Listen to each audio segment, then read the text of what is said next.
Assalamualaikum warahmatullahi wabarakatuh. Waalaikumsalam warahmatullahi wabarakatuh. Kami di sini akan presentasikan tentang permasalahan keuangan dan perbankan dari tugas pendidikan Pancasila. Di sini saya tidak sendiri karena dengan teman-teman saya, dan perkenalkan nama saya Budi Muhammad Awaludin dengan NPM 223404104 dan teman saya. Nama saya Muhammad Satria Sastra dengan NPM 223404118. Kenalkan, nama saya Muhammad Najwa Ifdar Rosid dengan nomor pokok mahasiswa 223444122. Perkenalkan, nama saya Dipan Sabibriana dengan nomor pokok mahasiswa 223404141. Perkenalkan, nama saya Farah Saidarnaka dengan NPM 223404127. Langsung saja untuk pemateri yang pertama yang akan disampaikan oleh saudara Faras.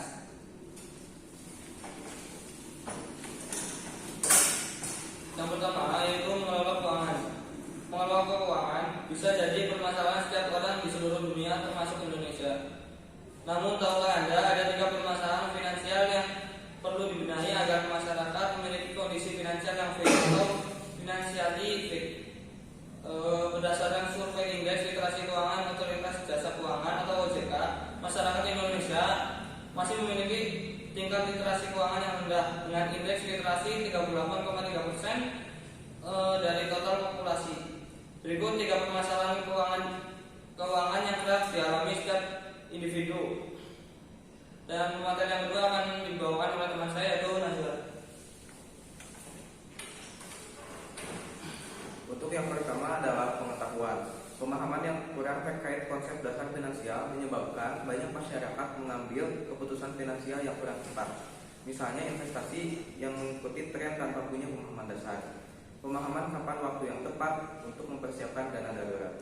Dan proteksi atau investasi. Untuk pemateri selanjutnya akan disampaikan oleh Satria, kepadanya kami persilakan. Baik, selanjutnya yaitu kebiasaan.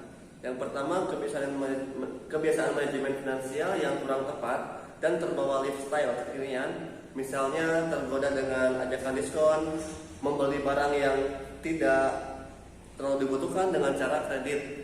Dan selanjutnya pemateri yang akan maju yaitu Ripanja.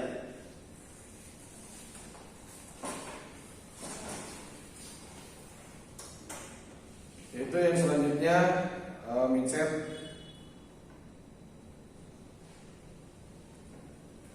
mindset keuangan yang kurang tepat. Misalnya perencanaan keuangan itu cuma buat orang kaya karena biaya konsultan yang sangat mahal, atau perencanaan keuangan yang sangat sulit. Bahkan menganggap pendapatannya tidak bisa disisihkan untuk tabungan dan investasi. Yang selanjutnya yaitu akan dijelaskan oleh saudara Galis. Baik, terima kasih.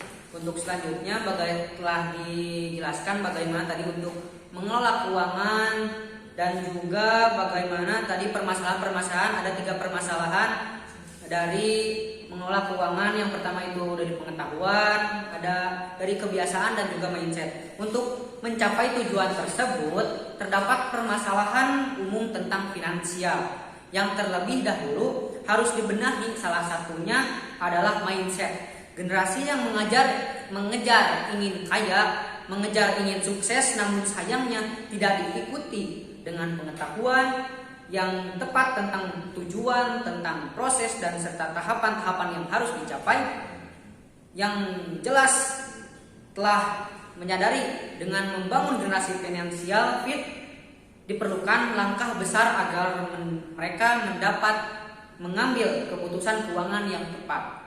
Nah, hal ini dimulai dari meningkatnya pemahaman dasar finansial, memperbaiki kebiasaan manajemen keuangan yang salah, serta meluruskan mindset terkait finansial yang keliru.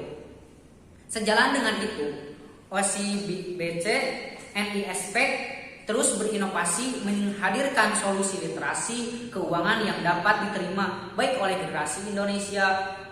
OSBC NISP juga meluncurkan solusi finansial fitness by Nyala OSBC guna memperdayakan generasi Indonesia agar memiliki kondisi finansial fit, menjadi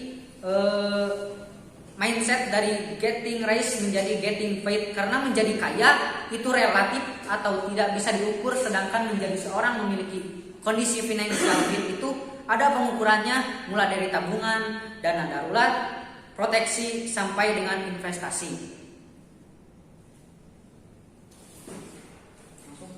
Oke, untuk selanjutnya yaitu mengenai bagaimana permasalahan dari perbankan.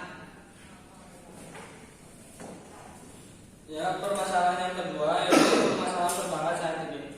Perbankan tanah air sedang dihadapkan pada berbagai masalah. Salah satunya kan 7 Day Research Report atau dalam kurung 7D Triple R. Pada Mei Juni lalu, Bank Indonesia atau BI sudah menaikkan suku bunga acuan ini sebanyak 75 basis point. Kenaikan bunga acuan ini akan mengaruhi bisnis perbankan. 7 DRR akan berpengaruh pada pertumbuhan ekonomi, padahal pertumbuhan ekonomi sangat mengaruhi permintaan kredit. Kenaikan 7 DRR mendorong bank menaikkan bunga deposito dan bunga kredit. Penjelasan yang kedua akan dibawakan oleh teman saya, yaitu Nasrat. Ketika pertumbuhan ekonomi lemah, maka permintaan kredit akan melemah. Kenaikan bunga kredit juga akan membuat bank menghadapi kenaikan rasio kredit bermasalah atau non-performing loan. Masalah lain, pengelolaan likuiditas. Bila melihat rasio intermediasi perbankan atau loan to deposit ratio, hampir semua besar papan atas menghadapi likuiditas yang ketat. Rata-rata LDR perbankan sudah mencapai 92%, artinya likuiditas yang bisa dikelola perbankan tinggal 8% dari total dana pihak ketiga. Untuk penjelasan selanjutnya yaitu akan dijelaskan oleh Satria. Kepada yang persilakan. Baik, untuk selanjutnya yaitu dari bank umum. Yaitu kegiatan dari bank umum adalah usaha buku atau bermodal inti di atas 30 triliun. Hanya Bank BCA dan Bank BNI yang memiliki likuiditas memadai. Berdasarkan laporan bulan Mei 2018, RDR BCA mencapai 69,81% dan LDR BNI mencapai 86,52%. Bank yang mempunyai LDR tinggi atau sedang berjuang mengelola likuiditas adalah Bank Mandiri yang memiliki LDR Mei sebesar 92,61%.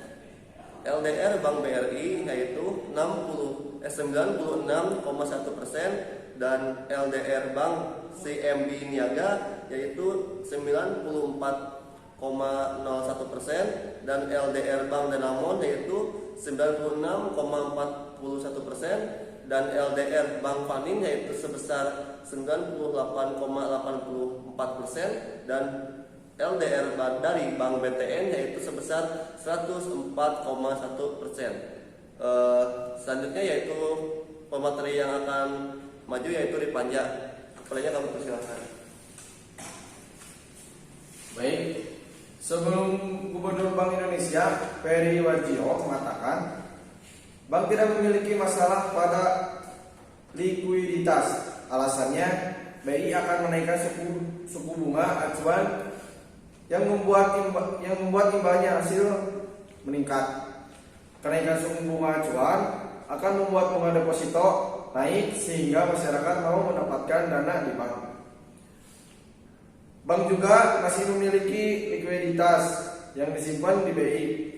Hingga Juni 2018, dana yang mengendap di BI mencapai 306,22 triliun.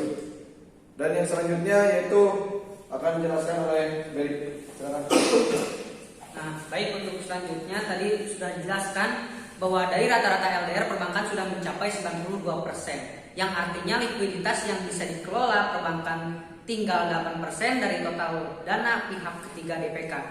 Namun, ketiga bank juga masih bisa mengumpulkan dana dari pasar modal untuk membiayai kredit.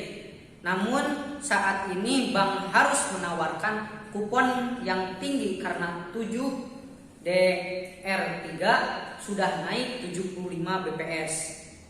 Nah, itulah pemaparan dari kami. Sebelum kami dan saya menyimpulkan, boleh kepada teman-teman bisa berdiri terlebih dahulu.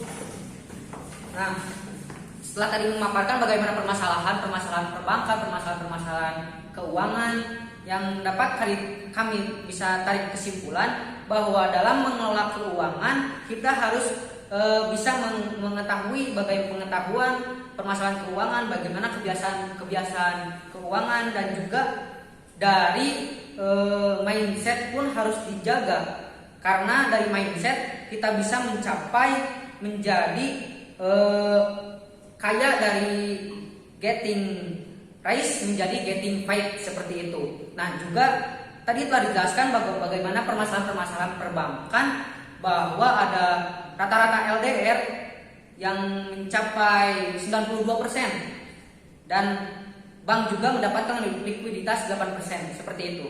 Mungkin kesimpulannya seperti itu. Untuk sebagai penutup, apakah ada kata-kata dari kalian?